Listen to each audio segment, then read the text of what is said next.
İnsanların sevgisini qazanmağa çalışma. Çünki onların qəlbi dəyişkəndir.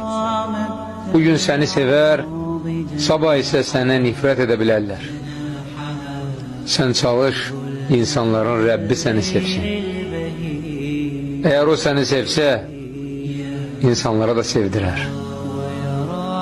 İnsanların hamısı haram işlər görsə belə, haram öz haramlığında qalır. Sən öz əqidəndə sabit qal və heç kəsə fikir vermə.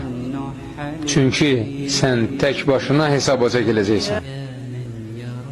Odur ki, öz istədiyin kimi yox, sənə əmr olunduğu kimi Allaha ibadət et. Qəlbində Allahdan başqa heç kəsin bilməyəcəyi gizli bir yer olsun. Xəlvətdə edilən günahlar həlak edici olduğu kimi, xəlvətdə edilən yaxşı əməllər